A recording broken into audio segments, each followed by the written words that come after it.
you can understand why this captivated like an entire generation of like not just Japanese people but globally, people who would come up and become artists like directly after this. And it's hard not to, with how much went into this. And that's the thing that I cannot stress enough, if you haven't seen this film, is that like I think it's got to be the most incredible animated film ever.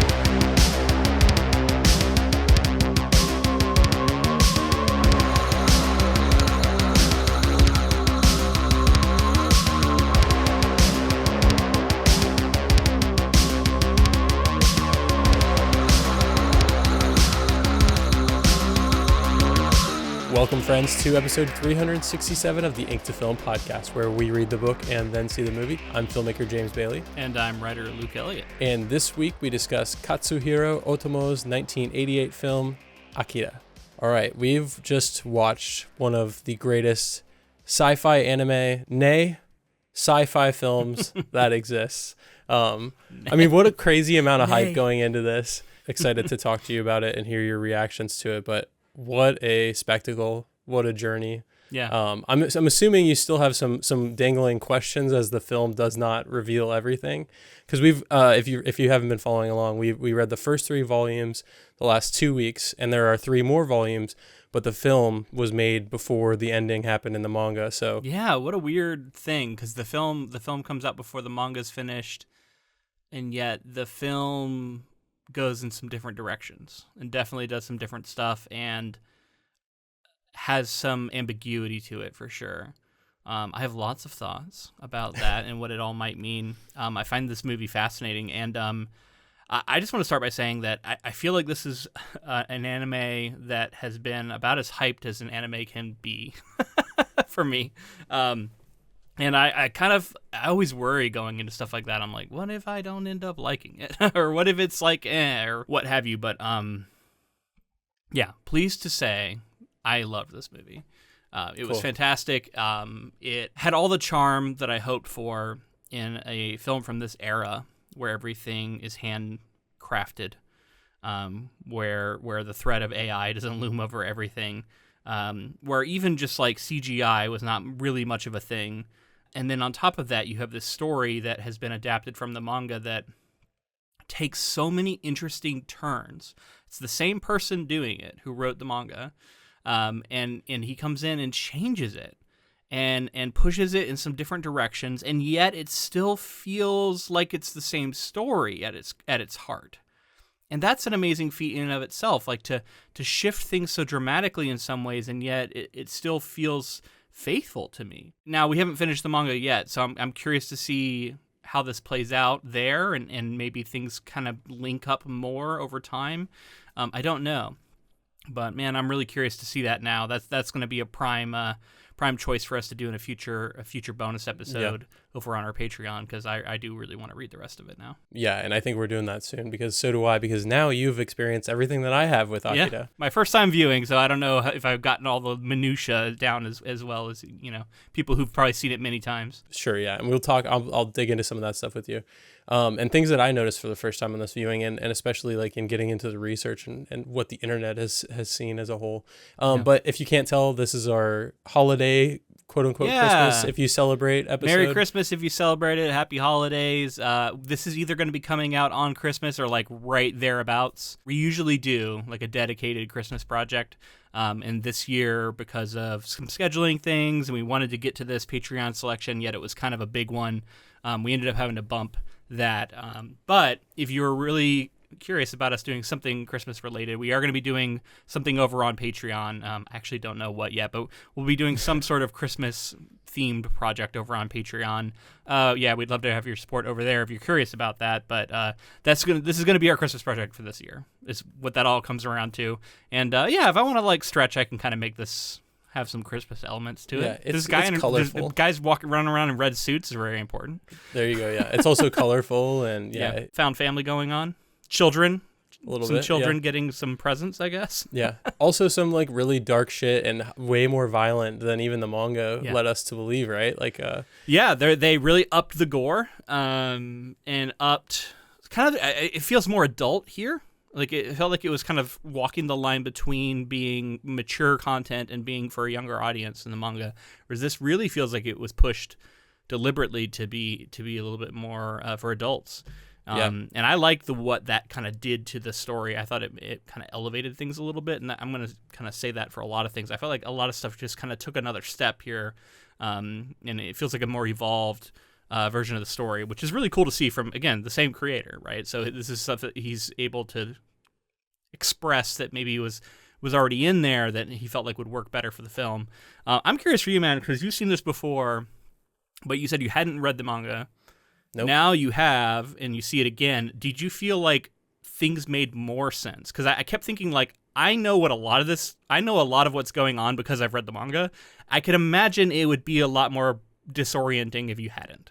Yeah, let me take you back to a day and age where James was about 8 to 9 years old when he first saw this movie. Yeah. The thing that I liked and responded to, I think, even at that age about this movie, is that it's like not holding your hand. It's mysterious. No. There's so much going on that almost doesn't make sense. And like, to me, like, trying to grasp onto that was so exciting because I had seen other manga. Like, this is, again, we talked, if you haven't listened to that coverage, go check out our coverage about Otomo creating the manga and what that means for anime in the West and just like the introduction of all of that. But this is the era of me enjoying Pokemon and Dragon Ball and you know what I mean, like all these Japanese materials, and then like I wasn't the first one to see this, but around the year like 99 or so I saw this, and it like showed me how adult and how anime could go to these lengths, and it's funny because like a friend of mine's brother had this on like a VHS.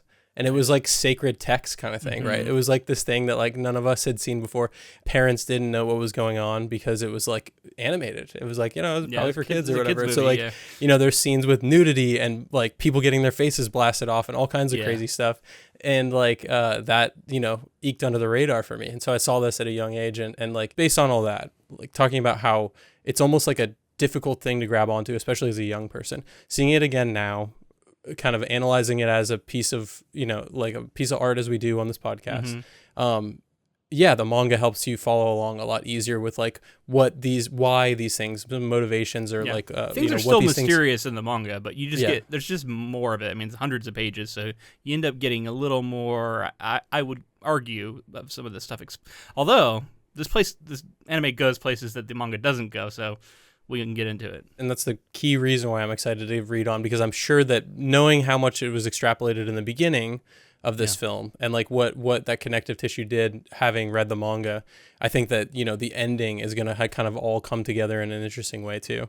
But yeah, I mean, I think this movie is supposed to like challenge its viewers in a sense. And I think that like the Otomo's, like you said, the shift into something more adult, it's made apparent early on, right? Like it's like, and honestly, like they're like, for a modern audience, you could almost look at it and be like, this is like almost gratuitous, but I think it was like a step in a direction of saying like, this is not for kids. This is not supposed to be that. This film especially at an early age, and even today affects me, one, because of the visuals of it, right? Like this is like, so there are some super surreal things happening here. There are some very like interpretive things that you're asked to like grapple with, but at the same time there's plenty of action to keep you engaged. There's like I think we talked a lot about Kaneda, our main character in the manga, hadn't really taken shape, and I think that whether you like this character or not, the shape of the character, I think, in the film is more defined, and I appreciate that. Him and Tetsuo's relationship is a little more defined. We see little hints of their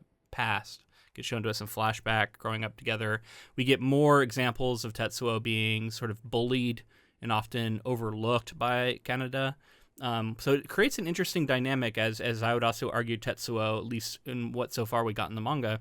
In the anime does feel more unhinged, more violent, and more out of control in many ways. Yeah. Not completely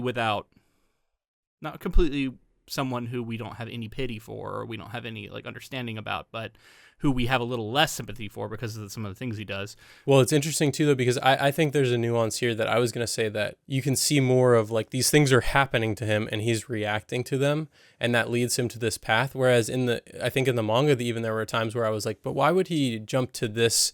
Like, it seems like he's just doing evil things somewhat here, but I can see the motivation of the character. And I do think like by the end of the film, he's a tragic figure and like, yes, did some like horrible shit along the way, but I think that's some of the commentary that I'll dig into with like manga's messaging versus maybe the film's messaging when we get near the end. Not only did he shift this into the more adult space in the sense of we're going to talk about, or we're going to show more gore, we're going to show some nudity. That's like a superficial way to make something more adult. I think he shifts it more into a more adult space, and that he adds layers of like metaphor and potential different meanings you can extrapolate out from this movie. Things in some ways become less simplified and more interpretive. And Tetsuo is a great example of that. Like his journey is one that I think a lot of people can talk a lot about, and what even happens with him at the end is something that I'm sure we'll get to. And like what it could represent, and between mental illness and addiction, I think there's a lot of like heady sort of dark topics that you could make arguments for are being sort of expressed in the narrative too. Well, so that's some of my reaction to like having read the manga, seeing the film. You're the first time viewer. Like, what did you think about this film? Just kind of tell me where you're at with it. I loved it, man. If that's not clear already, I thought this was fantastic. And again, I was a little worried because my expectations were so high, but I was so pleased that it rose to them. And I loved how surreal it got at times, and then especially the ending, how interpretive it was and sort of ambiguous. And I'm already excited to talk at the end of this episode with you about what actually we think is going on here. There was an interesting bit of dialogue added here, which I think is one of the sort of keys to trying to understand this, which we'll talk about when we get there. And so I love stuff like that, where there's like you're following little breadcrumbs and trying to understand what the creator's going for. And then you wrap it all up in a story that is just full of this iconography that I've seen referenced a million times.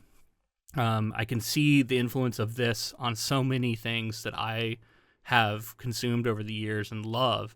I can see its influence on like Dragon Ball, which we've talked about a lot, and how they were kind of contemporaries and fans of one another. But I can see the influence on, like, I'm wearing my Chrono Trigger shirt today.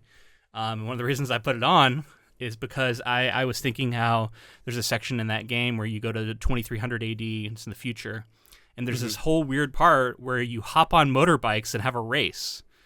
And I'm like, this is his homage to Akira, and like so much of that future world too, because they've suffered an apocalypse that has this like circular spherical blast that takes out the city, and like there's so much of that I feel like is the homage to Akira. And I just kept seeing all this connective tissue, and I love it whenever that happens in this podcast, where we go back to something and go, oh, now I see why all these things are sort of the way they are. It's incredible. That's just a super fun experience. And Chrono Trigger's probably my favorite game of all time, so it's always fun to like learn something new. And I'd probably heard something about Akira being an influence, but it's different hearing that and like seeing the film and like understanding it and really seeing that connective tissue. It's so fun because like we gush and love things, right? Like just generally, like we come upon them and then we don't necessarily know the history, and then like in seeing how much some of the creators that we loved something, it's just like I love the family that creates there. And it's not copying, like it's different enough, but like you can also see there's enough there to where you're like, yeah, this was definitely kind of referencing it at least, right? Like the fun, colorful, gang type characters you interact with who are racing on motorbikes, and like that's why you have that whole section in that game. Like it almost doesn't make any sense to be there, but now that I've seen this movie, it does. I know, it's just and it's endless. Like you can understand why this captivated like an entire generation of like not just Japanese people but globally, like people who would come up and become artists like directly after this, and it's hard not to with how much went into this. And that's the thing that I cannot stress enough if you haven't seen this film, is that like I think it's got to be the most incredible animated film ever. Like in terms of like how difficult it would have been to create all of this visually, how like it captured this like almost like melancholy. I mean, not even melancholy, just like dystopian. Like it is just like it is melancholy too, though at times. And I think the way that score comes in and it is counter to what you would expect. I mean, we had this conversation, in between episodes, but we were talking about the score to this and how it's very unexpected. It's not what you would think a cyberpunk, modern kind of electronic beat or anything like that. It's nothing like that. And that really underscores that kind of melancholy, surreal feeling, because you're like, what is going on when you hear that music? And I think that actually is a good word to describe this movie in general. Not at all times. There are moments where it's not melancholy, but the overall vibe is definitely one of loss and like crumbling society and corruption. Even while there's these like comedic beats and characters having fun and smiling and everything, there's this underlying like tension from like a sadness and like a civilization lost. It's like a degradation of society and everything is bleak here, I would say, overall. Well, you talked about it. We got to talk about the music a little bit. Yeah. So Geno Yamashiro-gumi is the group that recorded this. It's a collective. The music was composed and conducted by musical director Shoji Yamashiro. The soundtrack draws heavily from traditional Indonesian gamelan music, in addition to elements of Japanese no music. Okay, cool. And gamelan is predominantly percussion instruments, so obviously that's where you're seeing that. There's a lot of drumming. Yeah, and then no is a form of classical Japanese dance drama. There's a helicopter. Hold on. It's the Colonel. Yeah, he's coming to get me. Shut it down. And then so no is a major form of classical Japanese dance drama that's been performed since the 14th century. It is Japan's oldest major theater art that is still regularly performed today. It's based on tales from traditional literature.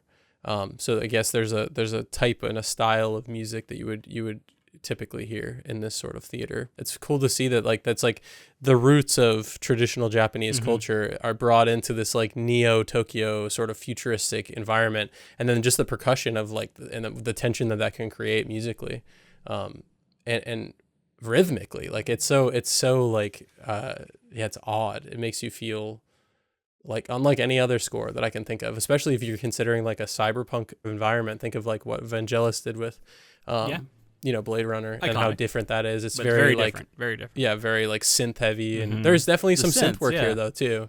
A little bit, but not as much as you would think for sure, or not as much as I would have guessed. I just again wanted to stress like how it seems like the amount of effort that went into this film is probably unmatched, because and just to describe it, it's like the use of light in a way that's never been done before. Yeah. What I understand, so innovative. And again, I haven't seen all the movies that were coming out around the same time. And I know there's a lot going on, but yeah.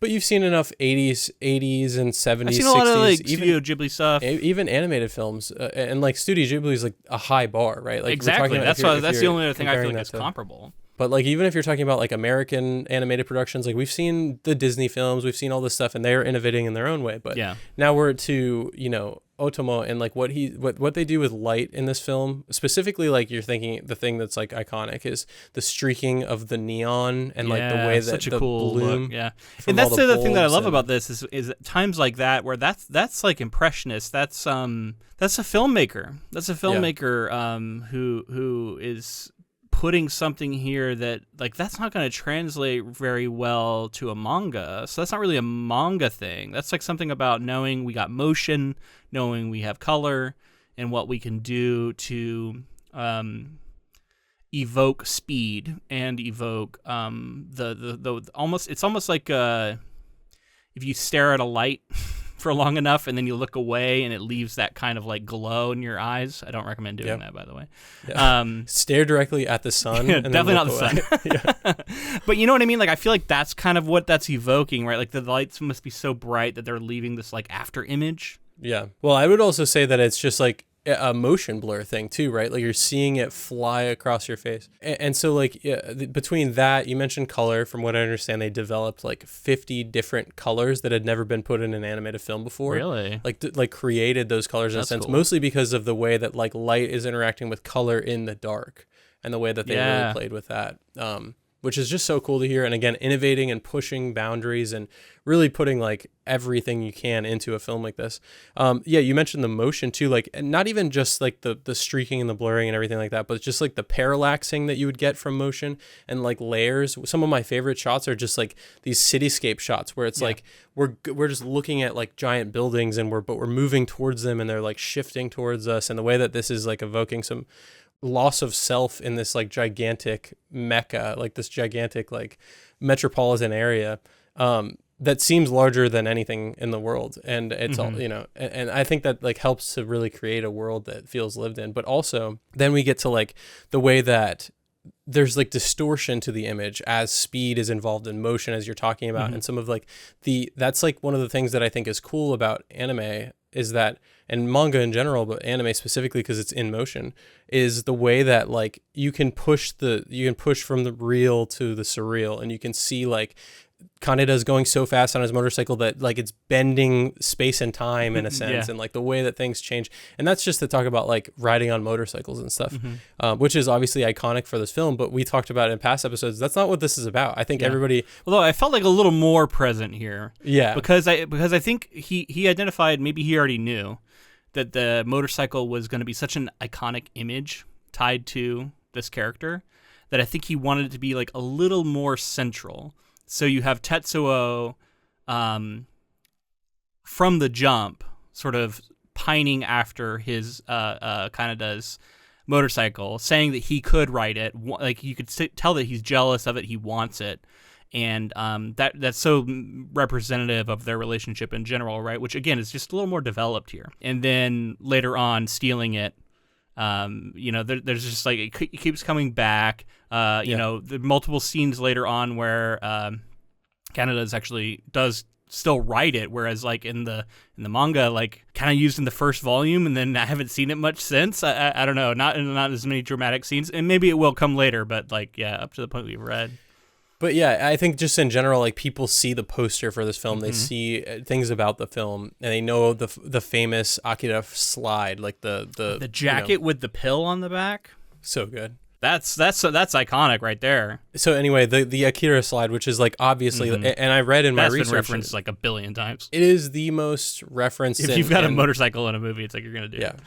Even if it's not a motorcycle, just finding ways to have that sort of like shot sliding away, a character sliding away. But yes, mostly when there's like bicycles, motorcycles. I mean, especially in animation, it's the most referenced thing ever. And again, I think you get the wrong idea and impression of what the story is about if you just know those things, because it's so much more than that. It's so much more like it's asking questions about society and like power structures and all of these things that feel. And it's funny because we keep talking about this in all of our projects. It gets cosmic, right? And there's also questions of existence, self, and But I think that's also in touching on like. Yeah, we can't, without spoilers, I can't really get all the way into it, but I think it's touching on something trying to constrain a character, right? Like whether it's society, a government, expectations, like all these other things, like sins of the past, sins of the previous generation. That too.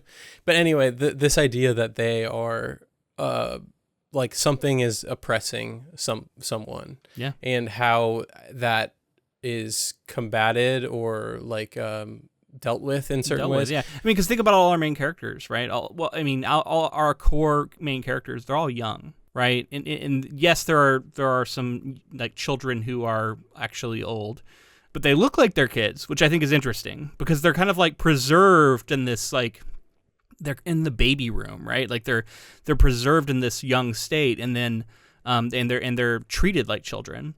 And then you have this new cast, like, who comes along, and they're all kids, like, they're rebels, but they're all young, and they're living in a world that they've inherited, and they're trying to deal with the consequences of what the past generation has done, and they're plugging into it, and you could blame all of the adults, for so much of what's happening, and their failure to prepare this new generation for what is to come. And so the Colonel in many ways is, and I know like it feels like this movie and a lot of what I've seen is wanting to redeem the Colonel a little bit, but I think he's quite to blame for a lot of this too. I mean the hubris. Yeah. We talked about it even in the manga. But he just doesn't know how he could only think like a soldier, right? He can only think in certain ways for how to best this, and there's no nuance there. There's no care given. It's all like trying to fix everything with a hammer. It's kind of what it feels like with him, right? Yeah. And he's just smashing everything. And you mentioned this idea of like, a younger generation inheriting. Not only does that carry a lot of weight, obviously based on like where Japan was in the 80s, but don't we all? Yeah. Like everyone is inheriting. Everyone does. That's the story. That's the story of humanity. Right. So in analyzing that and seeing like the traumas of the past and how best to pass on the world, in a sense, and like getting into some of the larger ideas of like why World War III happened in this story, and like all of that stuff that comes out of this. We'll have to get more into that when we get to the plot, but yeah, I feel like we've given a good taste of why this is such a complex story. Go watch it if you haven't already, and then come back and finish this out, because I think I'm ready to start spoiling things even more. I know we've probably done a little light spoiling, but it's such a rich experience, and like I recommend it to anyone who's interested in anime. I would say just general. like go in with like an open mind too about maybe not getting all the answers, because that's the one thing that I could see frustrating people is, especially if you haven't read the manga, a lot of this is going to be pretty abstract and ambiguous and might feel unsatisfying. That's kind of that's always the unfortunate consequence of going for this kind of story, is that it can leave people feeling unsatisfied at the end. Yeah.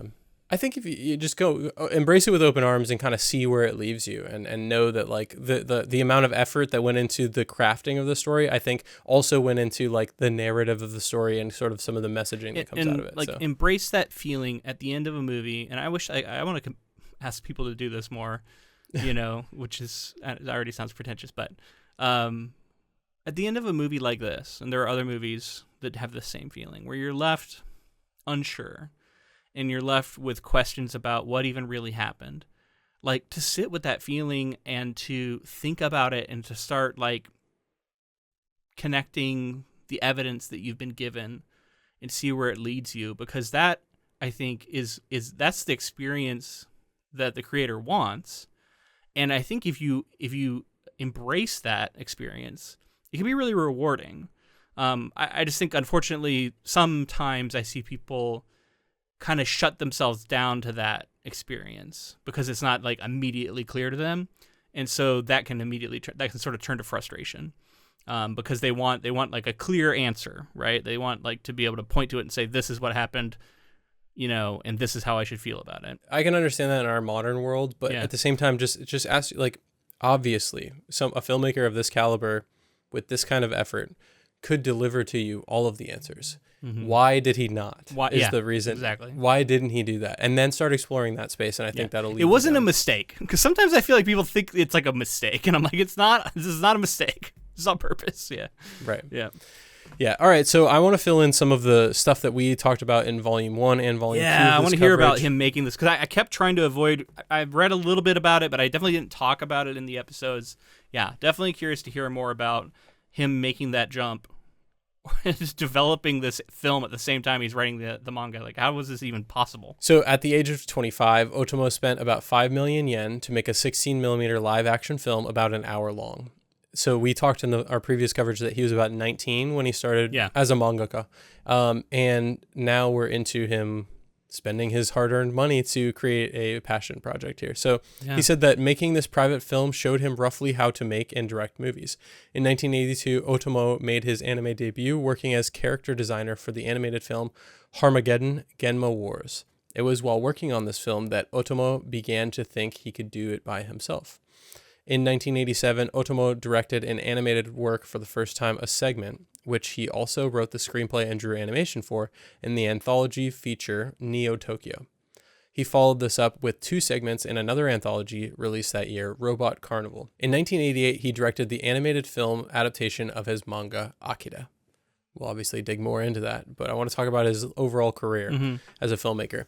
Otomo was executive producer of 1995's Memories, an anthology film based on 3 of his stories. Additionally, he wrote the script for Stink Bomb and Cannon Fodder, the latter of which he also directed. Otomo has worked extensively with the studio Sunrise. In 1998, he directed the CG short Gundam Mission to the Rise to celebrate the 20th anniversary of the Gundam franchise. The studio has animated and produced his 2004 feature film Steam Boy, 2006 Freedom Project, and 2007's SOS Tokyo Metro Explorers The Next. The last is based on Otomo's 1980 manga SOS Tokyo Metro Explorer and follows the son of its main characters. So I haven't seen any of that.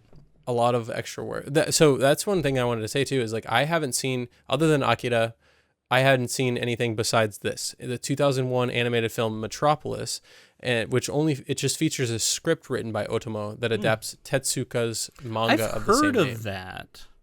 Yeah. But I have not seen it. So if you know, like, if you're familiar with film history too, there's a Metropolis. There's like a movie from like the 20s or something, right? Correct. Yeah, that was one of the original sci-fi films that like really opened up, and I believe it's German. Again, haven't seen it, but know about it.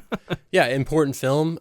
Huge for like special effects and in-camera effects, and just like sci-fi in general, and putting that on the map. So that anime is a reference to that. I believe it's like a reimagining or retelling cool. of that. Yeah, I haven't seen that in like a decade plus. So. Now, I thought I saw, maybe you're going to get to this, but I saw a later anime that actually did sound familiar.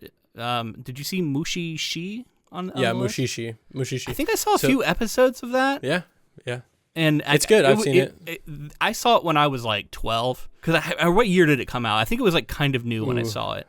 I would say it probably came out in like 2005 or 6, probably. I can go. Okay, well then I would have been like, that would have been like 18 then, if that's true. No, it had to have been before that. I'm saying 2006 was a film. 2005 was the 2 seasons of the show. Okay, so the show. Yeah, I guess I was older than I thought, but I think I don't know. I whatever reason, I was maybe this is a bit of like disclosure here. Like, I've been this guy in the past. Like, I felt like it was asking me to think about it in a deep way, and I didn't want to. I don't know. It wasn't giving me enough to like sink my teeth into. So I remember I kind of bounced off of it because it felt a little bit. That's one thing I'll say too, is like, I think especially as modern viewers, we're accustomed to a certain style of storytelling. Yeah. And I think if you're not in the correct headspace going into a film that's going to ask all these things of you, and you want something that's a little more like by the numbers, you might bounce off of it, and that does happen to people. Well, and Akira has like plenty to bring you in. Like, it has fun action sequences. It has colorful, interesting characters, exciting cityscapes, and like a cyberpunk genre in general. It's got this whole vibe to it. It's just cool. And I felt like. It's been a really long time since I've seen that, but I feel like it didn't have a lot of that to hold me. It felt like it was a cozier, and it was getting into some spirituality potentially, and I didn't engage with it on the level that it wanted me to, and I think that was why I bounced off of it. And plus, at the time, I didn't watch much anime. I will also say it's not something I was as into. I like Mushishi. One thing that I do want to note with us talking about this, though, is that he directed a 2006 live action version of that. So he didn't actually direct the original anime. Okay. So he's not the creator of that anime. Interesting. Right. So he did an adaptation of it. And a live action adaptation. Interesting. And maybe I would have liked that. I don't know. I haven't seen it. I mean, that's one thing that's always been hard for me. And I don't know, maybe somebody who knows much more than I do could tell me and point me in the right direction. But all of the live action and like adaptations that I've seen to this point, I mean, with like the caveat of like, the One Piece live action getting, I don't know, it was fun. I enjoyed it for what it was, but like, I've seen like live action Attack on Titan. I've seen live action like Bleach, like it's just Inuyasha. Like, I've seen a bunch of live action. That's what I'm saying. The One Piece one was like, it was good. It's just like going to be really difficult to capture. I mean, I agree with you. I feel like I have not seen, none come to mind for me where I'm like, oh yeah, that was a great live action adaptation of an anime.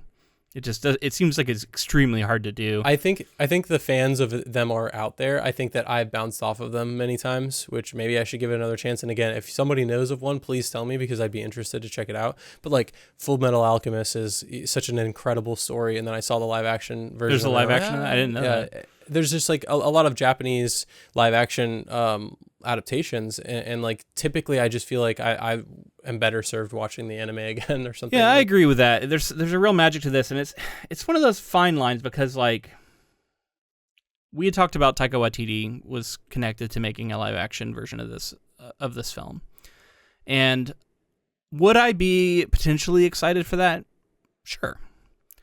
Would I also have a huge amount of skepticism and like, could I see it being a complete disaster? Yes. Because this is so special. And you just don't know what transferring mediums is going to do to it and what you're going to lose. And you want it to be in someone with really capable, filmmaking chops who can like understand it on a deep level and make sure they're doing right by it. But you can give it all of that and it could still fall flat on its face. Yeah. History would seem to say that it probably would. But that's not to say that I wouldn't be interested. I don't want to be too cynical about it. Like we have a podcast where we, cover adaptations. So that's something that I want to embrace people trying things and trying to move stories from one medium to another, because that's essentially what you're doing, while still respecting the original. And that's the thing too. You don't ever want to lose the respect for the original when you do that. And that's definitely, this put a cap on the live action thing. Again, I do enjoy the One Piece live action on Netflix. I'm looking forward to the next season of it. I'm just such a massive One Piece fan that I just like see a gulf of where I feel like the original source is and where this show is. And but I'm going to continue to watch it. But for me, it's like, I like the idea of people adapting this. I like the idea of people going there. It just seems like more often than not, you are and to get to the Taika Waititi possible version that's now not going to happen. I would even more so than it's officially dead.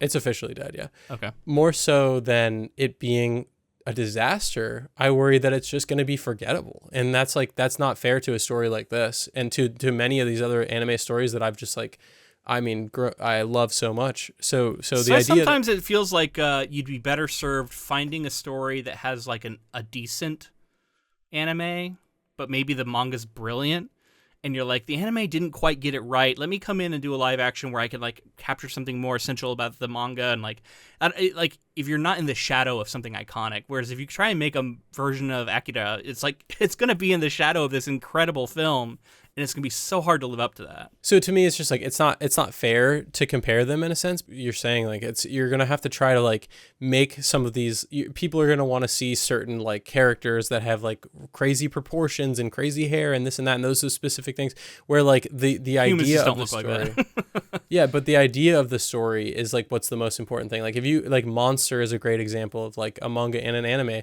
that I think could make an excellent live action version, but it's so iconic in its own right that it's like I feel similarly to like the live action versions of these Disney films. Every time one comes out, I'm like, instead of going to see that, I'm gonna watch the original animated version because it exists for a reason.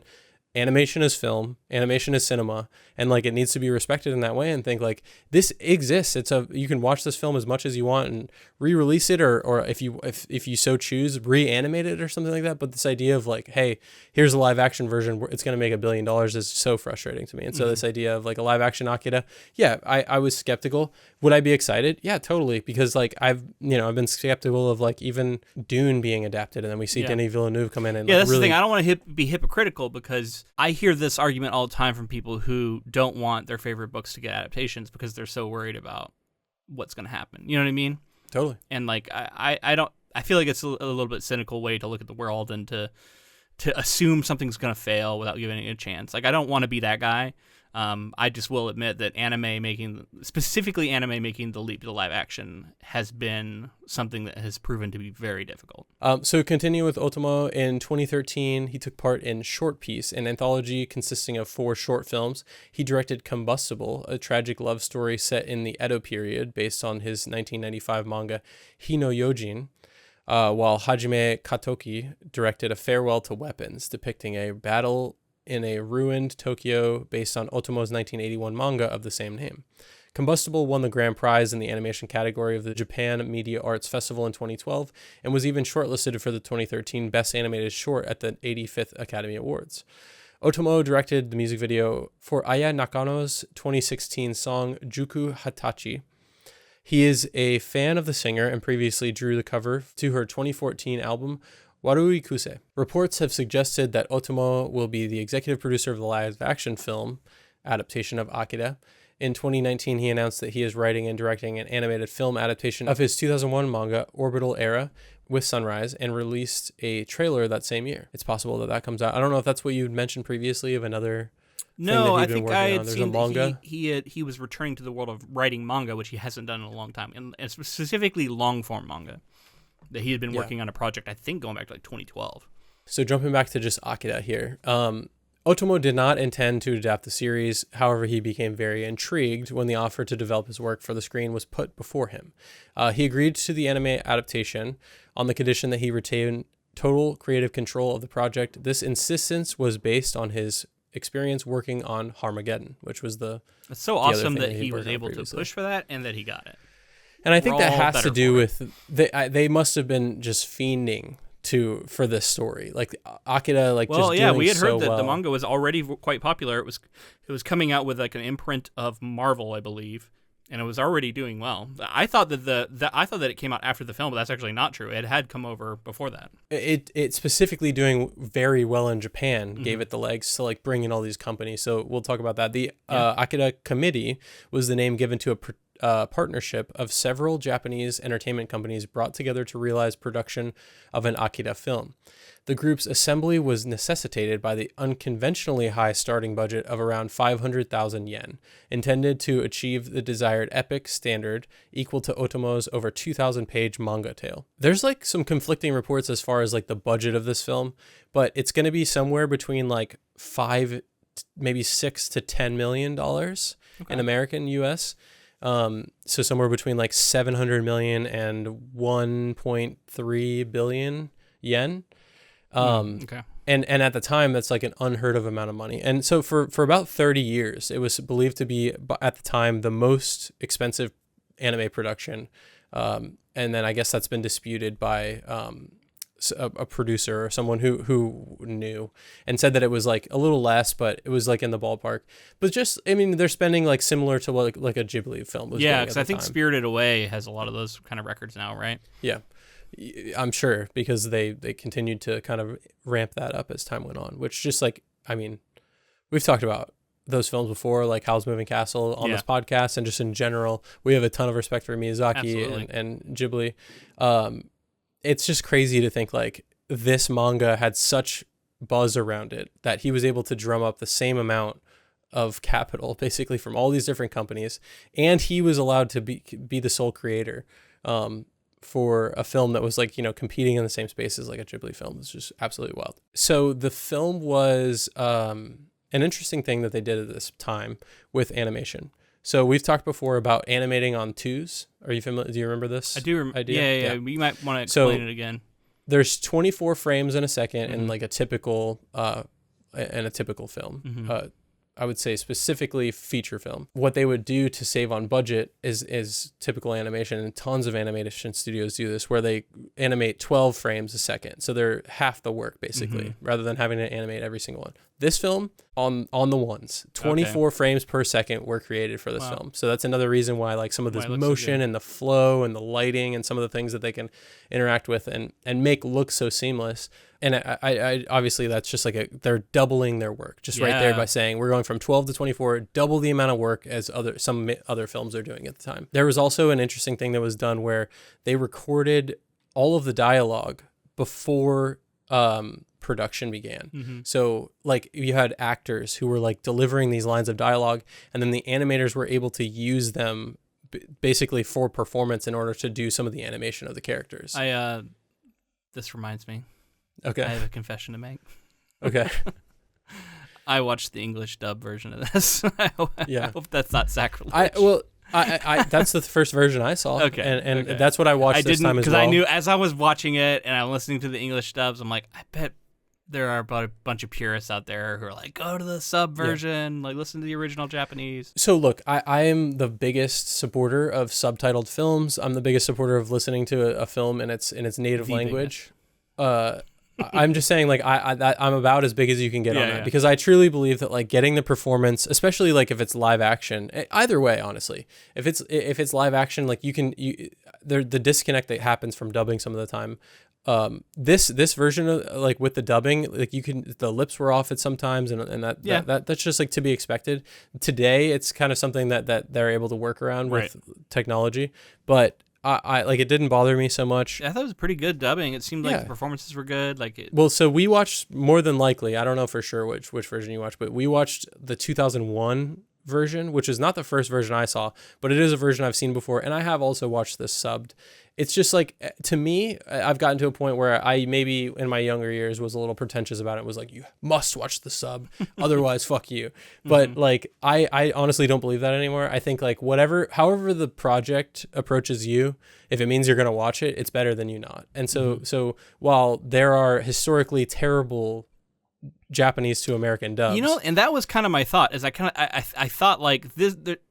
There's no way that this is like a terrible dub, right? Like it wouldn't be as it's fine. It wouldn't be as like famous as it is. Like it has to be a solid dub. So Kaneda is one of my favorite dub actors, Johnny Young Bosch, who actually was the Black Ranger in Power Rangers when I was a kid. Yeah, he not the first Black Ranger, but the second Black Ranger.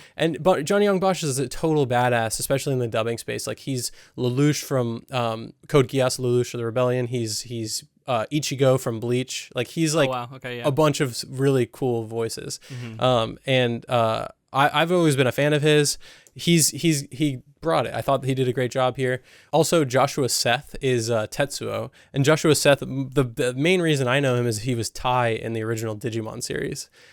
So it's cool to see, and like there's like this entire voice cast in the 2001 dub version is like all massive stars from like the 90s and 2000s. So it's very cool. I watched the like one that was on Amazon Prime, so I don't know if that is the 2001 version. It probably is. 99% sure that's the 2001 version. Was there a newer one or was there an older one? No, there's an older one that is a little notorious for having some bad dubbing stuff, but it also has the iconic meme these days, if you've heard it, where it's like the bing, the Akira, like it's a meme now where people are like, leave me alone, and they post that video, and it's a thing. If you know it, you know it. Okay, but, and that's from the original dubbing. It's from the original dub, because in this they pronounce it Akira, which is the more correct pronunciation. I'm trying. Versus it's hard. Akira. And even in the original dub, they were like Canada. It's like Canada the whole time. And you're like, well, his name's Kaneda. It's not Canada. That was the original version, and then they redubbed it later. I don't think there's anything wrong with dub personally, especially in today's day and age. There were some terrible dubs back in the day, but these days it's like I would rather somebody watch a dub than not watch something. So that's kind of where I'm at with it. Okay, good. You're not going to crucify me then? So, this is entirely handmade. There is small amounts of computer-generated imagery that I'm sure you realize. I saw it. Yeah. I was surprised to see. The little disc thing that's like some sort of waveform thing that Dr. Onishi is looking at. Yeah. And it was there was so little of it that it really stood out when he was looking at it. I was like, oh, what is this? I don't know. It's cool to see that they were like kind of playing with some of the technology at the time. It doesn't take anything away from me because it was just a very small amount. There were reportedly more than 170,000 animation cells. So we've talked about like the process of basically like laying out cells and then taking photos and that being a frame in these like traditional animated films. And the version of it is so interesting because I talked before about like this idea of like there's so many individual pieces. Like, so, you put cells over top of, there's a background and you place cells over top of it, and you can move things around, and the background moves often as well. So many specific small things have their own movement in this, and that gives it so much energy that you can see all over the frame. And I think that's really like where you can see all this detail. And if you ever watch any of the behind the scenes stuff, which I do recommend, you can see people like meticulously hand painting every window in these massive buildings. And like, that's for every single frame in this entire film. And so like, we're talking about pieces of rubble, crazy beams, like little windows, all places, like all that stuff took just a Herculean effort. So Otomo said that it was difficult completing the manga, obviously because he's having to complete the film and then come up with an ending that's going to end both, from what he said, the film and the manga. So like he wanted them to kind of end in similar places. I have heard that they do, so that will be interesting to see how he arrives there in the manga. Yeah. And in doing that, he was like, this is so hard to do. I can't figure out how to create an ending, cap it on the film, and then also somehow lead in a satisfying way all the way to the ending of the manga, which I'm excited to see how he gets there. And I do think it's satisfying in the film. I think it's like, it definitely leaves a lot of things in the air and kind of some questions for you to suss out. But he apparently said that he got inspiration for its conclusion from a conversation he had with Alejandro Jodorowsky. Oh, nice. Jodorowsky's Dune. Yeah. So we talked about Jodorowsky way back when we were talking about Jodorowsky's Dune, which was like the most famous, unmade, most influential film ever, where like he had created all these, I mean, it's like inspiration for Alien and like just all these different sci-fi epics, Blade Dune Runner. and everything. Yeah. So it's cool that he was in conversation and then somehow was able to glean some inspiration and then create the ending here. I was just like that. I mean, we got to talk about Jodorowsky. It all fits together, man. Otomo has called making the film before finishing the manga, quote, the worst possible idea. He said, although he came to like having two similar but different versions of the same story, he felt too much of the original was cut out of the film. Yeah, that's interesting, man. I mean, It's still a brilliant piece of work, but I can see the frustration as a creator, yeah, for sure. And then we talked about last week, or maybe the week before, you talked about how he was inspired by this Tetsujin 28 Go. It's like the namesake for Colonel Shikishima. Kaneda is the same name as the protagonist in Tetsujin 28 Go. The namesake of the series, Akira, is the 28th in the line of psychics, which is obviously a reference to Tetsujin 28 as well. Another cool thing that I found was that one of this film's, Akira's key animators was Makiko Futaki. She went on to become a lead animator for Studio Ghibli films such as Kiki's Delivery Service, Princess Mononoke, and Howl's Moving Castle before her death in 2016. Wow, legend. Yeah. That's amazing. So we talked about how Otomo had like Satoshi Kon under him at a time, and this Makiko Futaki. It's just very cool to see how it all is. It's one big family, and they're all working together. And then some protege will go on to create like Satoshi Kon going on to create some of the most like iconic anime films ever as well. It's such a cool legacy for Otomo to be able to like leave the world outside of his amazing art. So cool. Yeah. All right, so let's move into the plot. So in 2019, following a world war triggered by the sudden destruction of Tokyo on July 16, 1988, Neo-Tokyo is plagued by corruption, anti-government protests, terrorism, and gang violence. During a violent rally, the hothead Shotaro Kaneda leads his vigilante Bosozoku gang, the Capsules, against the rival clown gang. Kaneda's best friend Tetsuo Shima inadvertently crashes his motorcycle into Takashi, an esper who escaped from a government laboratory with the aid of a resistance organization. Assisted by fellow esper Masaru, Japan Self-Defense Forces Colonel Shikishima recaptures Takashi, has Tetsuo hospitalized, and arrests the Capsules. While being interrogated by the police, Kaneda meets Kei, an activist within the resistance movement, and tricks the authorities into releasing her with his gang. At a secret government facility, Shikishima and his head of research, Dr. Onishi, discover that Tetsuo possesses powerful psychic abilities similar to Akira, the esper responsible for Tokyo's 1988 destruction. Esper Kyoko forewarns Shikishima of Neo-Tokyo's impending destruction, but the city's parliament dismisses Shikishima's concerns, leading him to consider killing Tetsuo to prevent another cataclysm. Meanwhile, Tetsuo escapes from the hospital, steals Kaneda's motorcycle, and tries to flee Neo-Tokyo with his girlfriend Kaori, but the clowns ambush them.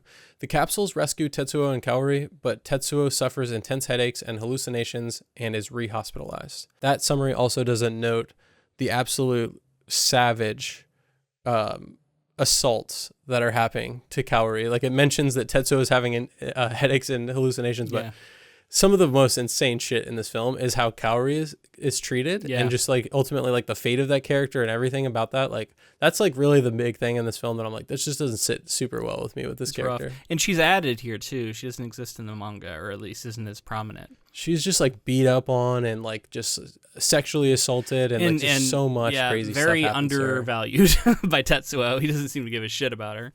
And you would think like, I would think that there would be some sort of reason for it or redemption. At the very or end, like, you could argue he has like a moment where he seems to care about her, but he doesn't shown it much before this. It would have been nice to see like early on him a little nicer to her. But anyway, so what do you think about this first half here?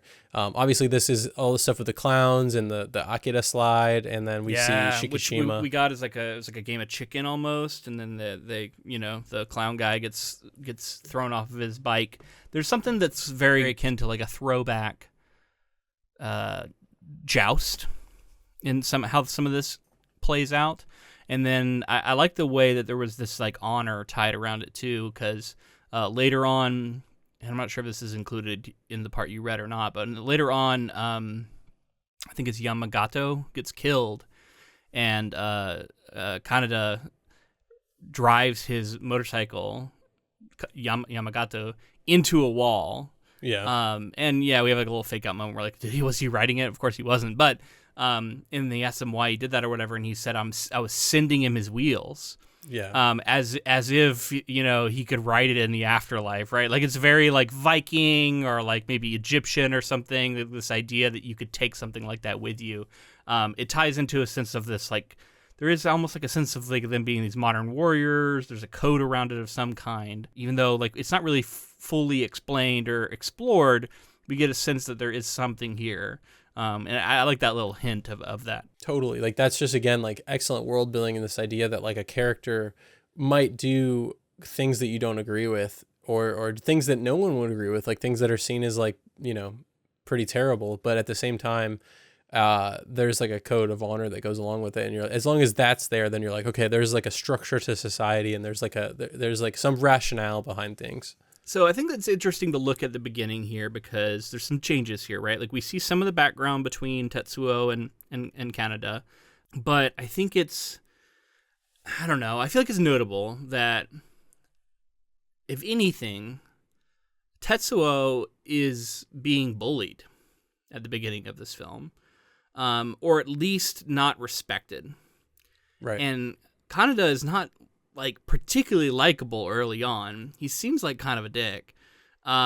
He's very arrogant and somewhat dismissive of Tetsuo and the things he wants and says. I think that establishes some early sympathy for Tetsuo, which is a cool little seed that we'll follow, because as he does more and more reprehensible things, it's beginning from a place of sympathy. And I didn't feel as much of that in the manga, where he really was just like one of the gang who this thing happened to. We didn't know anything about him at the time. And like later we hear that they were friends, but like the seeds hadn't really been laid from the beginning. And to me, this feels like a creator who is taking a second pass at this and realizing, because he's writing it as he goes, the manga often. And he's like, oh, actually, if I could, I would actually go back and seed some of this stuff first, because this becomes important later. So he's doing that here, and I think it works a little better. But also just sets up a very interesting dynamic between the two of them, and this whiny Tetsuo, who in some ways maybe you kind of look down on for being kind of pathetic as he can be at times, but in other ways you feel a lot of sympathy for, I think, and how he does seem like he is just a character who is frustrated at being overshadowed, who has been bullied a lot, and now he's given this power, right? Yeah. He unlocks this power, and this has a lot of parallels or connections to the idea of addiction, and how it can make you feel powerful, and yet it's destroying his life in many ways. He's hurting all of his friends. He's killing people. He's harming people. And in many ways, this new power is not really helping anything. And yet he becomes obsessed with it. So, and in fact, a lot of the story is about how the power itself cannot be controlled, and how it takes control, and it becomes the thing that's in charge. And if you look at addiction, I know it can often operate the same way. There's definitely an element of addiction. I mean, there's pills that are talked about. Yeah, definitely drugs are repeatedly come up. But for me, I also see this as like a look at just like power, right? This wasn't it's not just aggressive. That. Like, if it was just about drug abuse and like addiction, that would be like interesting potentially, but like it's also about so much more than that. That's just one angle of many that I think you could look. And I see this as a character that, like you said, like wasn't like overly aggressive, like was maybe overlooked in life, like didn't have a lot going on, and like maybe felt craves power. craves even just like attention or like which is a kind of social power, right? Importance in a sense. Yeah, for sure. So we get this character who you can see in this early chase is trying to prove himself, even to Kaneda. He's he's going out of his way. Yeah. He's going out of his way to do more dangerous things. He's like driving through the flames, and Kaneda's like, wait, and all this stuff. And then eventually he runs into Takashi, the Esper, and everything changes. And like you see this descent from this character, right? Like at first he doesn't seem like he's like evil. Obviously, he seems like he's a scared, confused, innocent kid who is whisked away by a power that he can't contend with, which is this like government, the arm of the government here, this like army. And this is where I think a lot of the for me at least, the social commentary comes in, because, you know, come to find out down the line, this is all a smoke screen basically, right? So like the government, as you mentioned before, Shikishima, has made decisions to try to control someone like a Tetsuo, because it could be so powerful and it could be something that we could use and make sure that we're never attacked again and all this other stuff. But by the same hand, knows that Akira exists and knows that Akira is the reason that the original explosion happened. And then this organization turns their head to the rest of the world and says, we were, you know, it's mistaken as like a nuke or a bomb of some kind. And then they say, okay, we're going to start someone just started World War III. Who are we fighting, basically? Yeah. And in that way, like shoring up the populace, shoring up like support from the people in the country just by, you know, lying to them, basically. Yeah. So then this kid gets wrapped up in that, right? This innocent kid, clearly trying to prove himself, wrapped up in that. They're experimenting on him early on. And like that's just like a lot of what I think that the commentary is like you said, an inherited world where these innocents are coming in and then they're not being given a chance to fly for the nest and to become their own individuals and to create and to affect the world in the same way. They're being kind of pushed down by the thumb of the previous generation. Yeah, because they are being viewed as inherently dangerous. Tetsuo is assumed to be out of control, is assumed to be a weapon. And he does end up becoming that, but it's like he's in a society that has completely mistreated him from the jump. This isn't a society set up to raise like well balanced individuals. And so you could see like this power, and I could draw comparisons to like the atomic bomb, in the sense of like, in really just atomic energy and atomic science in general. And it's like we've unlocked some secret, knowledge about the universe, and it comes with this insane, almost unfathomable power, and we can use it to destroy ourselves. And the fear of it being a weapon, instead of approaching it from like a nourishing or like a cultivating sort of position, where you could see a version of this where the power isn't something that you're trying to strong arm, but you're rather working with collaboratively. I don't know. It's like that is not really something that is in reach for these characters because of the world they live in, but that's because of the decisions by those who've come before them. And that's why this is an inherently like cynical look at the universe and at the world.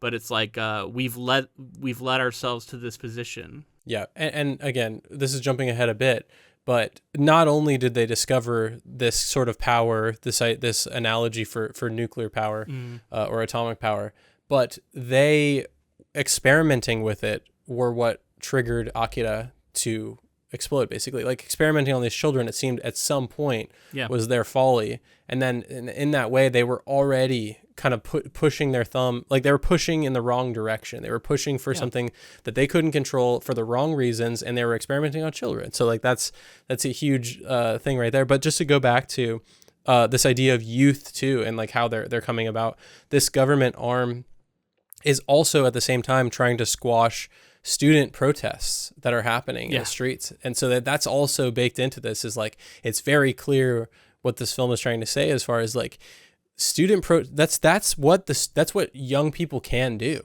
is protest the current system that they're in, and squashing that, especially when it becomes violent in the ways that this film shows. You're literally putting these innocents in this situation, and then telling them basically to shut up and not have any part and any say in their lives and in the structure of the system. It's violent control of the state over individuals. Right. Yeah, for sure. Yeah. So it's it's just like a bleak outlook for sure. And then you get these kids who are the ones who are developing. It's not the older people making the decisions that are developing the power. It's the kids. So the kids have these powers, and I think it's like this idea that like the kids do have the future, but when are they able to actually harness it, or when are they left to their own devices, and instead of told what to do in a sense. It's like the fear of what they would do if not controlled leads to the worst possible outcome anyway. It's like, what are you afraid they're going to do? Blow up the city? Because guess what happens? Yeah, you did that already. Yeah. I mean, gosh, I just, this, all of that we just talked about is just seated in this like beautiful film too. And like the cool factor that we talked about. Like we meet Kaneda and he's like leaned up against a jukebox, like starting it, and the disc comes into play and he's at the bar. It's just, Again, it just the iconography, cool. The way things look, like it's so iconic. Yeah. All right, so last bit of plot here. Overhearing their plan to rescue Tetsuo and the other Espers, Kaneda joins Kei's resistance cell. At the hospital, the Espers try killing Tetsuo via hallucinations, but the attempt is thwarted. A frustrated Tetsuo searches for them, killing any orderlies and militiamen blocking his path. The resistance group infiltrates the hospital, and Kyoko draws Kei and Kaneda into Shikishima and the Espers' futile attempts to stop Tetsuo. Kyoko tells Tetsuo that Akira, located in cryonic storage beneath the Olympic Stadium's construction site, could help Tetsuo with his powers. After betraying everyone around him, especially Kaneda, Tetsuo flees the hospital to hunt for Akira. Using Kei as a medium to stop Tetsuo, Kyoko breaks her and Kaneda out of military custody. Shikishima stages a coup d'etat against Neo-Tokyo's government and directs its military forces to destroy Tetsuo at any cost. At the capsule's former hangout, Harukiya bar, Tetsuo confronts gangmates Yamagata and Kei over Kaneda's bike and kills Yamagata after his protest. Kei relays the news to Kaneda, who vows to avenge his friend while Takashi brings Kei away. Mistaken for Akira by cultists, Tetsuo rampages through Neo-Tokyo, arriving at Akira's cryogenic storage door under the stadium.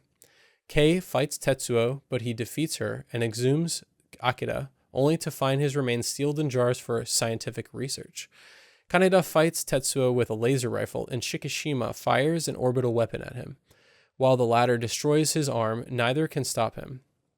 Shikishima and Kaori approach the stadium, where Tetsuo, now with his robotic arm, is in great pain and losing control over his powers. Kaori tries restraining Tetsuo while Shikishima unsuccessfully offers to heal his injuries and help control his abilities. Kaneda again fights Tetsuo, who, weakened from the missing arm, mutates into a gigantic mass of flesh, consuming the stadium, Kaneda, and Kaori, who is killed. So we're getting now to the point where this is going to tell us a summary of what they think happens at the end of the film. I think we should wait to talk about that. And kind of talk about you don't want to lead the witnesses too much. Yeah, here? I want to kind of, and if you want to take what we just talked, what that plot leading was, up to that point. to the end of the film, to the end of the film, if you want to kind of say what you think happened. Oh, okay, So there's this line that I wanted to read that I think helps kind of get at what could be going on here at the end, or at least at what's going on beneath the surface, right? So this is Kei, and it's when they are imprisoned, but it's at the end of this conversation, Kei is revealed to be under the control of one of the Espers. Kyoko, yeah. Yes. And it's unclear whether or not she's been in control the whole time. I think it's kind of implied maybe she has been. So maybe this is actually her talking through Kei. Again, a little unclear. But here we go. This is what she says. And see, this says Ryu here. So, and that's her like co-rebel that she works with. Right. So that would imply that it's not her in control, or not the other woman in control. So I don't know. Right. Anyway, here's what she says. She says, Ryu told me about it once. He said that Akira is absolute energy. Humans do all kinds of things during their lifetime, right? Discovering things, building things like houses, motorcycles, bridges, cities, and rockets. All that knowledge and energy, where do you suppose it comes from? Humans were like monkeys once, and before that like reptiles and fish, and before that plankton and amoebas. Even creatures like those have incredible energy inside of them. And even before that, maybe there were genes in the water and the air, even in space dust too, I bet. If that's true, what memories are hidden in it? The beginning of the universe, maybe. Or maybe even before that. Maybe everyone has those memories. What if there were some mistake and the progression went wrong, and something like an amoeba were given power like a human's?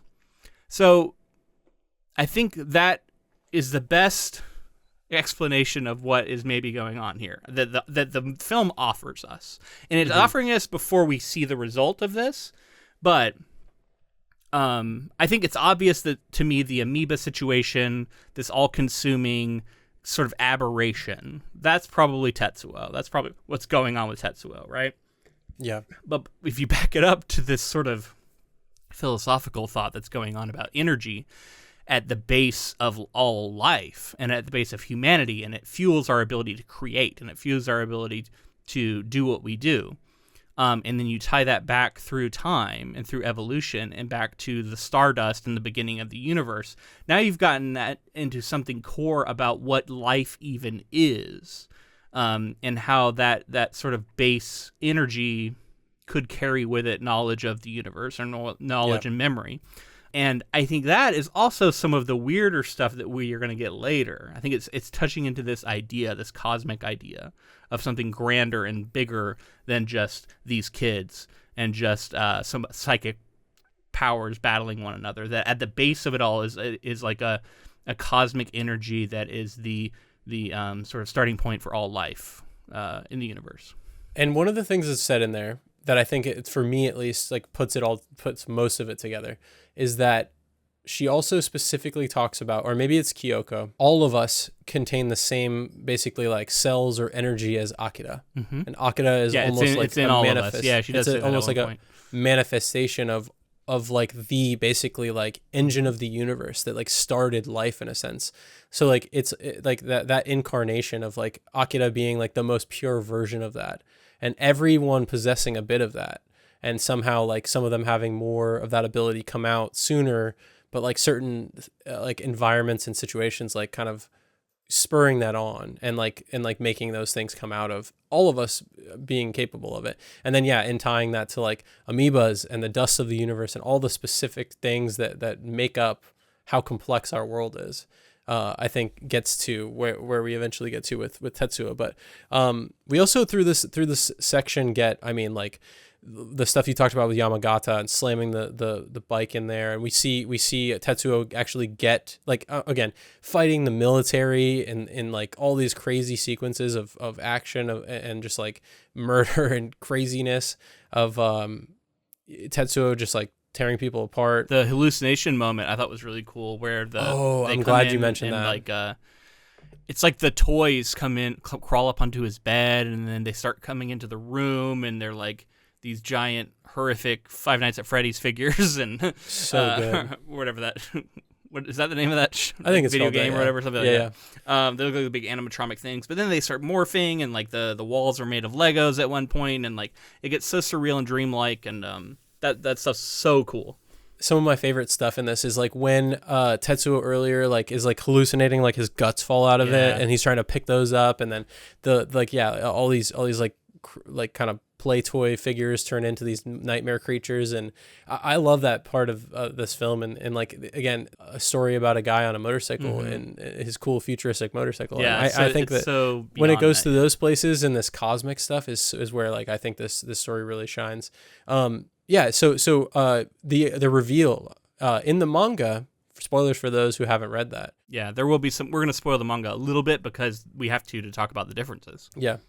Akira is a full person. He's a boy. He's this little boy, which we kind of see at one point in like a flashback or like a vision and maybe a thing. But like, what we get here are these little preserved bits of brain and like optical nerve and like the nervous system, it seems like, from him. And I thought this was really interesting. When you think about Akira is potentially a messiah, because he is worshipped as a messiah by many people in Neo Tokyo, right? We hear about this religious movement and they want him to return. Who's that similar to? Kind of similar to Jesus Christ. And I'm taking this as someone who is agnostic. I don't care about this. But it's interesting story-wise that if Akira was a messiah, what did Japan do to him? Murdered him, essentially, chopped him into pieces, and tried to study him. And that unleashed havoc into the world and started World War III. And then now we have a second coming, which is something that's biblical as well, like the idea of a second coming. But you could argue, is Tetsuo really a second coming, or is he actually more of an antichrist figure who's coming in and is the false messiah who is being believed to be? And I don't know that I don't know. I think there's evidence both ways that he could really be kind of a second coming, but he also could be more of an antichrist figure, who is false. And that creates this really interesting tension, because once again, it's like, what does it say about us, or what does it say about these characters, that they are unwilling to embrace this potential messiah and instead are doing battle with it, essentially. Totally. And again, in how far they're willing to take it, to what end? To weaponize, to control, to be the ones in control, to play God, basically, and in harnessing the Messiah in a sense. It's like the hubris of man, unwilling to cede control or cede power to something larger than oneself. I think it's interesting when Tetsuo sees what's going on with Akira and how, like, that's how far this faction would have taken Tetsuo's experimentation too, if given the opportunity. And so Tetsuo, I think, has to like kind of grapple with that. And then, I mean, just also how fucking dark that is, like for a film like this, to be like, this character that, if you've read the manga, exists, but is actually torn apart and is in pieces, and it's so like striking and bizarre and scary, and it's wild. And it's also like a cool hint at the power of this individual, because these little like capsules that contain pieces of brain matter are what is being kept at like near absolute zero at the base of this giant facility surrounded by all this stuff, and yet is still finding ways to seemingly communicate with Tetsuo. Yes. Yeah, it's absolutely wild. It's wild. All right, so cool. We've gotten to the point now where I feel like we need to talk about what happens at the end. Yeah, man, and I'm curious too, because I know you've read what this says, but I'm curious about your thoughts as well, so you can fill me in on like how you've always thought about the end of this movie. Because I'll just kind of say, without having read that, what I saw, and try and piece it together from what I can. At the end, we've already talked about everything that set it up this moment, where Tetsuo starts to transform. So maybe backing up a little bit, Akira at one point, kind of like an octopus, comes out of the ground in a really cool sequence, in the sort of containment shell. And then and whether or not he's motivating it or Tetsuo, unclear, a bit of both maybe. And then Tetsuo is like peeling it apart and getting down to the very base, and he reveals what Akira actually is. But then Tetsuo flies up into the fucking space, destroys the soul weapon, which is crazy. Kind of uses it maybe for a minute to shoot at some stuff, or maybe that was just random. I wasn't clear. But then destroys it. Comes back down, has taken an injury, but makes himself a robotic arm. Now, I thought this was also really cool, because if we're talking about a base energy that is in all things, this arm becomes a bridge between biology and the material world, outside of biology, I guess, like the non-biological world. Mm-hmm. And it sort of creates a link between them. And that link becomes important because when he sits on the chair and his girlfriend is there, or the woman who is interested in the girl, I should say, she's young. That is the moment where his arm, she notices the arm, and the arm starts in like a pretty creepy way, like fusing with the chair. Mm-hmm. And that to me is where like the line between Tetsuo and the world around him, the material world, starts to get fuzzy. And now all of a sudden his power is out of control. It's starting to do its own thing that he's not making it do. It's doing its own thing. It's in control now. And it has lost containment. It's lost containment within his body. It's lost containment within his control in many ways, right? And so now all of a sudden we see this out of control sort of morphing that happens. He does swell into this giant flesh monster. It kind of looks baby-ish. At the same time, we have this scientist, this doctor, who we've seen many times. He's been studying Akira the whole time, and he's like freaking out at the readings he's getting.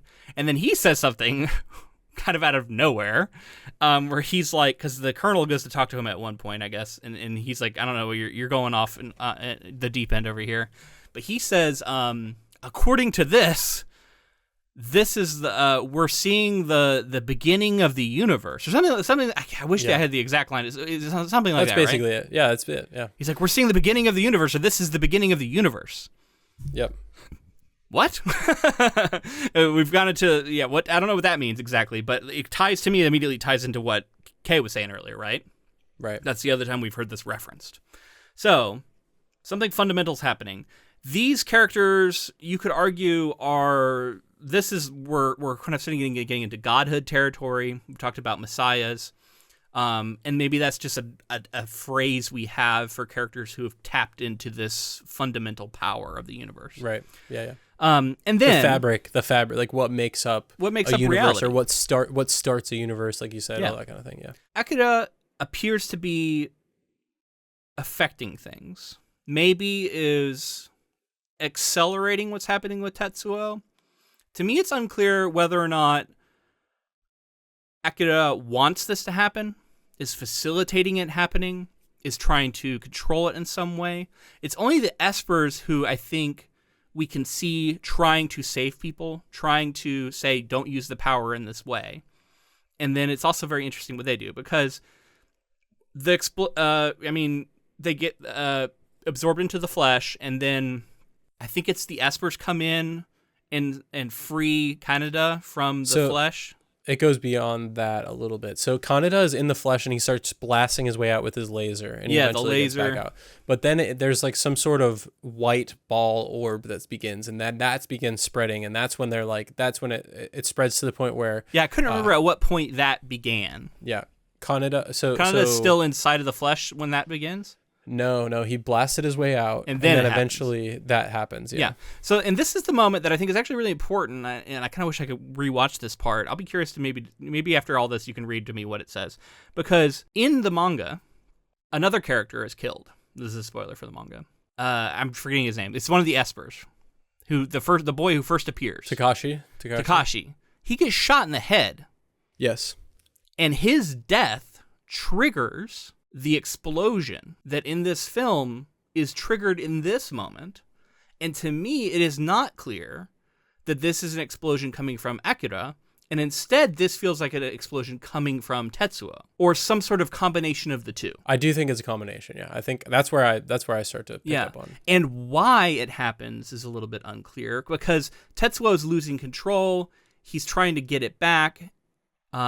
His girlfriend, if you want to call her that, has just died. Her pain, he says, is like entering him. So it's like her death and her pain enters him. He starts having flashbacks where he's having his own memories. Kaneda is also in there witnessing some of these flashbacks. But then we're also seeing flashbacks to Akira and things that I don't think Tetsuo is actually present for. So it's blending all of this together. And this past trauma and what led to some of these initial things that led to the initial explosions is sort of coming up again. So it's like that trauma is being brought into the current moment and the current trauma. And whatever it is, it all comes together and we get this explosion. And then this explosion happens, and not only is it blowing up the city from what we're seeing on the exterior and killing lots of people, it seems to absorb people. And it seems to absorb Kaneda, and the Espers have a moment where they say, if we go in, we won't be able to get back out. Right, which makes you think that it's not just death. It's not death, it's something else. Yeah. But then they decide to go in anyway because they want to try and rescue Kaneda, it seems like. So that's interesting. They choose to go inside of it, right? But then we see this explosion happen. We get a flash to Kaneda, who seems to be outside of it now. Like you said, during those visions and stuff, he was clearly traveling through like a wormhole portal, like some sort of. Like then at one point, it seems like he's out of it now, right? Yeah, he comes back. He's out of it, and he sees this explosion happening. Yep. And they like escape it. Him and Kay together escape it. I think Kay was not involved in it. I think she'd been teleported away. Yeah, she'd been teleported away, but aren't they reunited previously. At the end? Yes, yeah. I think he's on his beat up motorcycle, and they're driving away. I think he's basically teleported out of the white sphere, seemingly. Yeah. So this is what we're shown, right? And then I think the movie ends right about here. Like they're running away from it. We get one major thing that happens. Okay, that kind of ties it together for me, and it's Tetsuo speaking. Tetsuo speaking. Yeah. What does he say? He basically said, like he like introduces himself, and then it seems like it's manifests, and then things happen, and then but that's the end of the movie. That's what we. That's the end of the movie. So. I think you could see this as Kaneda escaped somehow. Not really clear. Maybe one of the Espers was able to teleport him out. But we don't see them escape. So it seems like they're still trapped, which we'd heard maybe that would happen. But did they get him out? I don't know that that's clear that that's what happened. So you could also see this as, we've talked about creation. We've talked about a beginning of a universe. Is what we're seeing now a new universe being born? And is Kaneda and everyone else that we're seeing still within it? And Tetsuo is sort of the god of this new creation. So maybe that's what's happening at the end. I don't know. So that's where I'm like, where it's ambiguous. Because it's like ambiguous whether or not he actually escapes. And if what we're seeing is the destruction of Neo Tokyo and someone surviving it, or if what we're seeing is the destruction of Neo Tokyo as the new Big Bang of some kind. Is this a creation of a new universe? Yeah. And what does that even look like? That like, just to give my brief synopsis of like how through multiple viewings, you picked up on a lot of what I believe happens here. I do think that Tetsuo has like transcended this world at this point. I think the character has gotten to that point, and the suffering that's involved, and like the and even for like our espers as well. I think they make the decision to go in there, knowing that maybe Tetsuo is some sort of like godlike figure in there, but also Akira is in there. Akira is a part of that, and I think that's like a big part too, because I think Akira is. They wanted to reunite with Akira. While they knew that like there was a possibility of bad things happening, and they're trying to avoid people dying, they're teleporting them away from all this stuff. They also wanted to get to Akira. And I think they knew, especially because Tetsuo, I think they knew that Akira was the only thing that was going to stop Tetsuo from destroying other things. And the only way to stop Tetsuo in their current world was to allow him to have his own, in a sense. And I think that's kind of where I land with it, is that he does transcend and create a universe of but sorts. Is that the universe we're seeing at the end? That's a good question. That I don't know. And again, that's ambiguous, so it's kind of to each their own. I take it as literal, like he did teleport out and he's in his world and Tetsuo's in his own. But I like the idea that there's a possibility that he's still trapped within Tetsuo's design. Yeah. I feel like this maybe we're living in Tetsuo's universe now. Yeah, I like that. / Akira, because he's not gone. They're both part of it now. There's like two gods in control of this maybe now. Akira seems to be, even up to that point, even as slivers of himself, seems to be more powerful than Tetsuo to this point. So if it is Tetsuo's universe, if Akira is involved, or does Akira have his own universe where he has the espers and some other people, that kind of thing, TBD, or just make your own decision on that and kind of see what feels the most resonant to you. Here's the rest of the summary. The Espers revive Akira to stop the growing mass. Reuniting with his friends, Akira creates a singularity, drawing Tetsuo and Kaneda into another dimension.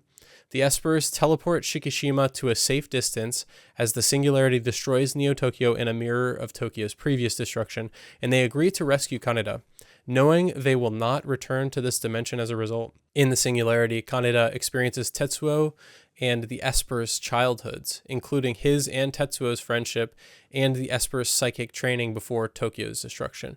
The Espers return Kaneda to Neo-Tokyo, informing him that Akira will take Tetsuo to safety and that Kei is developing psychic powers. After consuming much of Neo-Tokyo, the singularity collapses, leaving a flooded crater. Kaneda reunites with Kei and Kai and rides into the ruins as Shikishima observes the aftermath. Elsewhere, Tetsuo transcends his former existence. Mourning Tetsuo's loss, Kaneda discovers that Kei and Kai have survived and they ride off into the ruins while Shikishima watches the sunrise. At an unspecified plane of reality, Tetsuo introduces himself and triggers the creation of a universe finally transcending the limitations of human existence. Yeah, unspecified other dimension. That's it. Okay. But also, what if it's not? What if it's everything we're seeing now?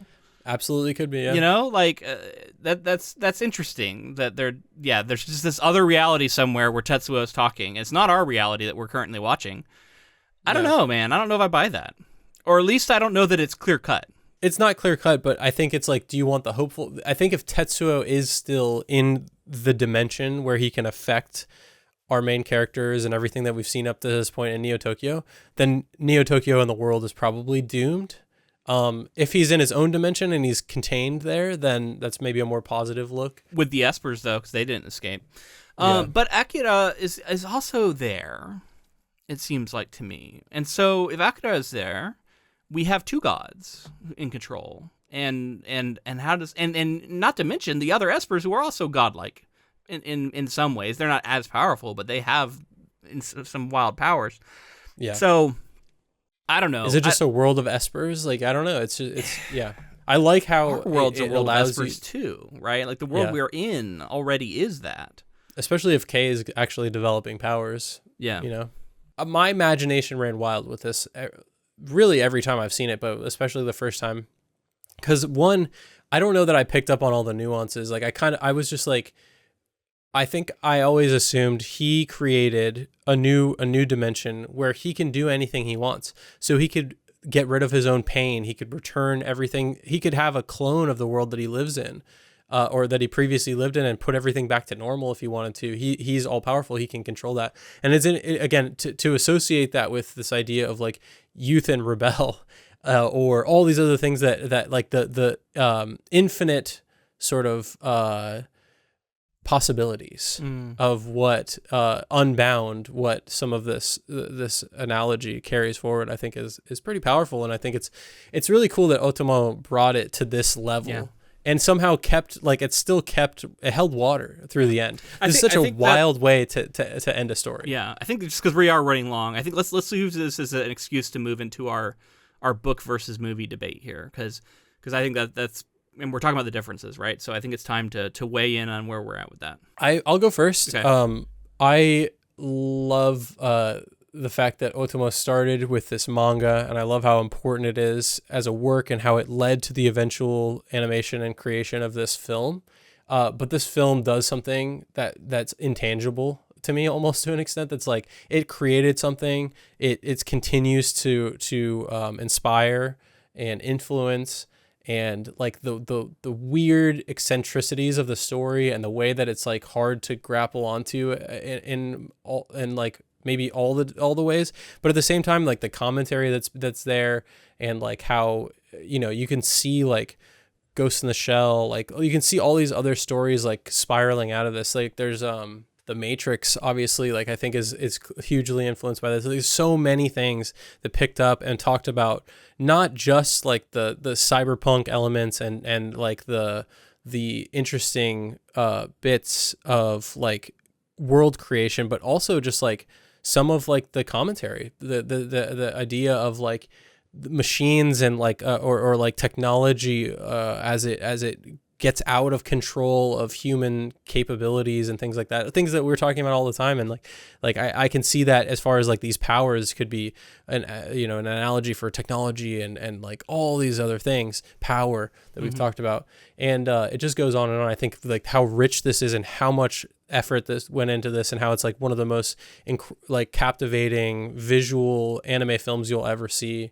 and just films in general. I think I got to take the film in this case. It's just like revolutionary and like will remain maybe one of my favorite films I've ever seen. Yeah, man, I'm not gonna push back on that. I think this is one where I don't even feel bad taking the anime, taking the adaptation, because it is the same guy, it's the same creator. Yeah. So it feels like a continuum for me. It feels one and the same. The manga's great, and in fact, maybe when I go read the rest of the volumes, I'll go, oh my god, the manga is even better, and maybe I'll get there. I'm gonna leave that as an open possibility. I haven't read them yet, so I don't know.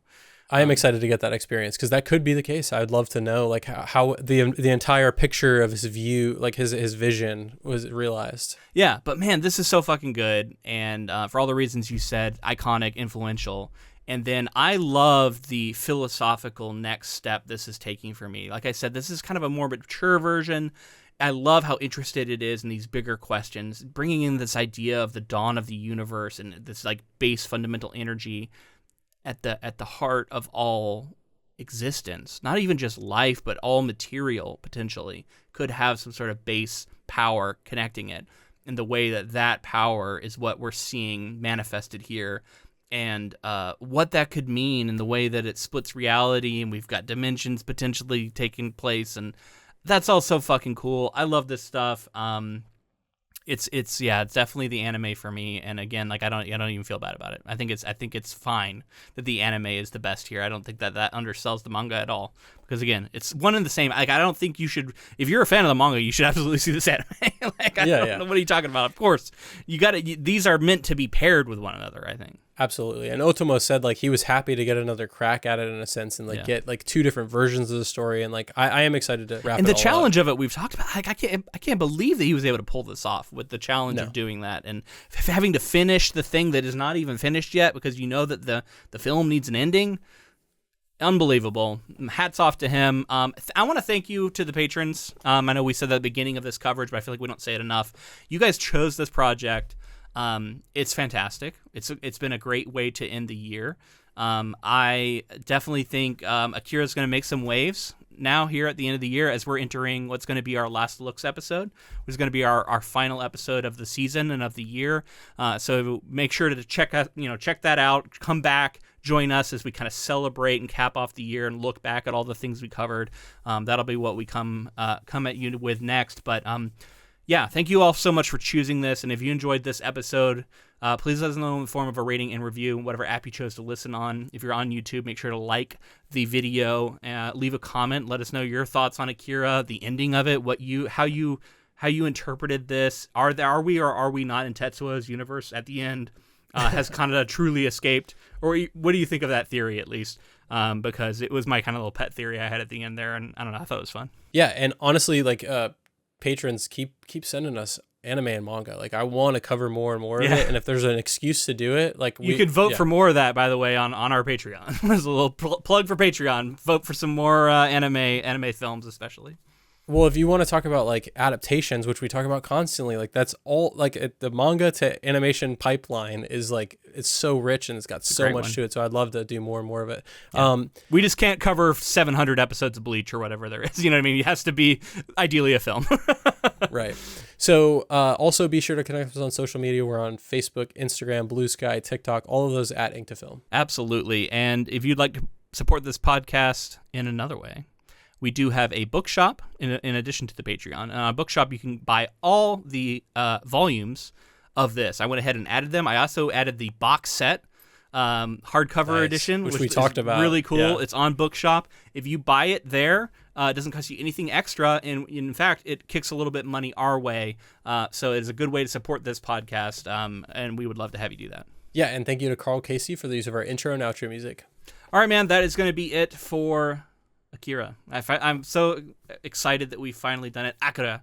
I don't know. I still can't pronounce it correctly, but I'm trying. It's been a fun one, so thank you again to everybody who chose it. It's just been such a cool way to end out the year. I mean, just to jump ahead to our last look, it's going to be one of my favorites because it's one of my favorite films, and I'm so glad that I got a chance to read the manga, or at least most of it. And please, like I said, let's turn this into just like an anime adaptation podcast. Yeah, we'll see. But see you all again next week, hopefully, for Last Looks. But until next time, keep adapting.